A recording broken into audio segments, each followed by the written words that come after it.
जादुई कालीन।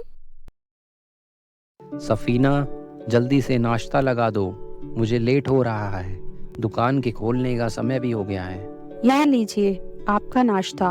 आप आराम से नाश्ता कीजिए, फिर दुकान पर चले जाइएगा। तुम्हारा लाडला फरीद क्या कर रहा है? अभी भी सो रहा है? कभी सोचता भी नहीं है कि अपने पिताजी के काम में मदद करे। करेगा, सब करेगा। आप इतना गुस्सा क्यों होते हो? मैं आज भेजूंगी उसे दुकान पर आपके पास। करीम एक कालीन का व्यापारी था। उसके कालीन देश विदेश में खूब पसंद किए जाते थे।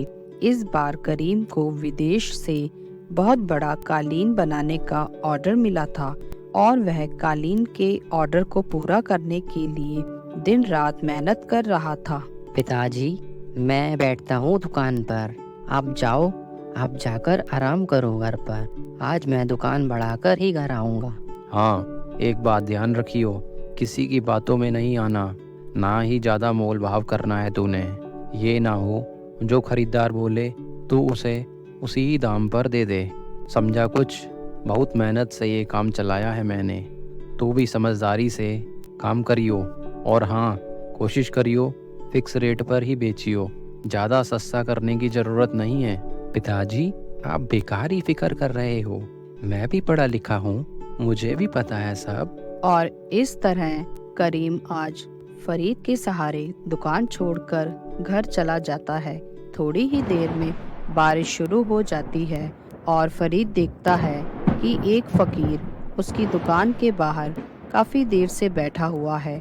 मौसम भी काफी ठंडा है, तो फरीद को उस फकीर पर दया आ जाती है। बाबा, खाना खाओगे? जैसी तेरी मर्जी बेटा, रब तेरा भला करे। फरीद बाबा को अपने खाने में से कुछ खाना दे देता है। फरीद देखता है कि फकीर बाबा को ठंड लग रही है, तो फरीद एक गरम कालीन बाबा को दे देता है बैठने के लिए। बाबा, ये कालीन आप इस्तेमाल कर लो, जमीन पर आपको ठंड नहीं लगेगी इससे। और रात को फरीद दुकान बंद करके घर चला जाता है। अगली सुबह करीम दुकान पर आता है तो देखता है कि एक गंदी कालीन दुकान के बाहर ही रखी हुई है। यह देखकर करीम को बहुत गुस्सा आता है। आने दो फरीद को, इतना लापरवाह है। कालीन बाहर ही छोड़ गया और सारा कालीन गंदा हो गया। यह तो मेरा काम ही बंद करवा देगा अपनी लापरवाही के चलते। और थोड़ी देर में फरीद भी दुकान पर पहुंच जाता है। आ गए शहजादे, तुम तो कल कालीन बाहर ही छोड़कर चले गए। वो पापा एक गरीब फकीर थे बेचारे, तो मैंने उन्हें बैठने के लिए दे दिया था। कल रात ठंड काफी थी ना। वाह बेटा, तू ऐसे ही चलाएगा दुकानदारी? कोई भी आएगा तो उसे मुफ्त में कालीन देगा। लो जी, इस्तेमाल कर लो, फिर हमसे कोई खरीदेगा गंदी कालीन? पापा, आप बेकार ही गुस्सा कर रहे हो। हमें गरीबों और जरूरतमंदों की हमेशा मदद करनी चाहिए। ठीक है, पर ध्यान रखना, आइंदा से ऐसा नहीं होना चाहिए कि तुम कालीन बाहर छोड़कर चले जाओ। और सुनो, अब ये गंदा कालीन उठाओ और इसे घाट पर ले जाकर धोकर लेकर आओ। करीम के कहने पर फरीद कालीन उठाकर घाट की ओर चल पड़ता है।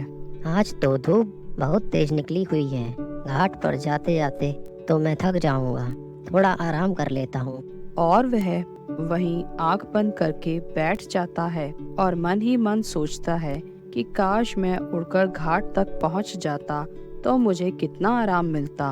और अगले ही पल जैसे ही वह आंख खोलता है तो वह देखता है कि वह घाट पर ही है। उसे विश्वास नहीं होता कि वह अपने आप ही घाट पर कैसे पहुंच गया। तभी वह फिर से मन में सोचता है कि काश कि मेरा यह कालीन अपने आप ही कैसे भी साफ हो जाए। और अगले ही पल कालीन अपने आप ही साफ हो जाता है। अब फरीद समझ जाता है कि यह सब जादू कालीन का ही है। वाह, यह तो एक जादुई कालीन बन गया। शुक्रिया फकीर बाबा, जो आपने मेरे इस कालीन को जादुई कालीन बना दिया। अब फरीद कालीन की मदद से उड़कर सीधा घर पहुंच जाता है। अरे बेटा फरीद, तुम ऊपर से कहां से आ रहे हो? तुम तो दुकान पर गए थे ना? हाँ, दुकान से ही आया हूँ। मम्मी, जल्दी से मुझे खाना लगा दो, बहुत तेज भूख लगी है। सफीना देखती है यह फरीद जो हर काम धीरे धीरे करता था, अब अचानक से बहुत जल्दी से ही सारे काम निपटा लेता है। वह बड़ी खुश होती है कि उसका बेटा समझदार हो गया है, पर सफीना को ये नहीं पता था कि फरीद सब काम जादुई कालीन की मदद से फटाफट कर लेता था। तभी करीम भी घर आ जाता है। वह बहुत परेशान लग रहा था। क्या बात है, आप इतने परेशान क्यों हैं? पिछले महीने जो विदेश से कालीन तैयार करने का बड़ा ऑर्डर मिला था, वह तो वक्त पर तैयार हो गया है, पर जिस जहाज से माल जाना था वह अभी तक यहाँ बंदरगाह पर नहीं पहुँचा। न जाने वह कब आएगा, कब दोबारा रवाना होगा। ऐसे तो मेरा ऑर्डर कैंसिल हो जाएगा और मुझे भारी नुकसान होगा। इस ऑर्डर के लिए तो मैंने कर्जा लेकर काम किया है। पापा, आप परेशान ना हो। मेरा एक दोस्त है जो जहाज पर ही काम करता है। अगर आप कहें तो मैं उससे बात करके आजकल में ही जो जहाज रवाना होगा उसी के साथ खुद चला जाऊं ऑर्डर देने। पहले तो करीम नहीं मानता, पर उसके पास कोई रास्ता भी नहीं था, इसीलिए वह फरीद को जाने की इजाजत दे देता है। और अगले ही दिन फरीद सारा सामान लेकर दुकान से निकल पड़ता है और रास्ते में जाकर वह कालीन में सारा सामान रख लेता है और जादुई कालीन की मदद से उड़ता हुआ वह सामान लेकर विदेश में उसी व्यापारी के यहाँ पहुँच जाता है। अरे फरीद, तुम 3 दिन में कैसे वापस आ गए? सामान कहाँ फेंक आए? वहाँ से तो आने जाने में ही 7-8 दिन का समय लगता है। तुम इतनी जल्दी वापस कैसे आ गए? मैं सामान को सही जगह पहुंचाकर ही आया हूं, और यह देखिए, उन्होंने मुझे पूरे माल की कीमत भी दी है।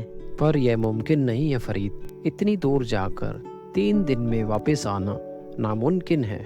तुमने ऐसा कौन सा जादू चलाया जो तुम 3 दिन में ही वापस आ गए? यह देखिए, यह वही कालीन है जो मैंने फकीर बाबा को इस्तेमाल के लिए दिया था, और आपने मुझे खूब डांटा था कि कालीन गंदा करवा दिया। पापा, हमें हमेशा गरीब और जरूरतमंदों की मदद करनी चाहिए, तभी हमें ऊपर वाला सब खुशियाँ देता है। ये जादुई कालीन बन गई है। फकीर बाबा के इस्तेमाल करने के बाद से हम इस कालीन की मदद से कुछ भी काम कर सकते हैं। सब बात जानकर करीम भी अब सबकी मदद करने लगा। वह भी विश्वास करने लगा कि हमें हमेशा जरूरतमंदों की मदद करनी चाहिए। हम जितना मदद करते हैं, ऊपर वाला उतना ही ज़्यादा हमें वापस दे देता है।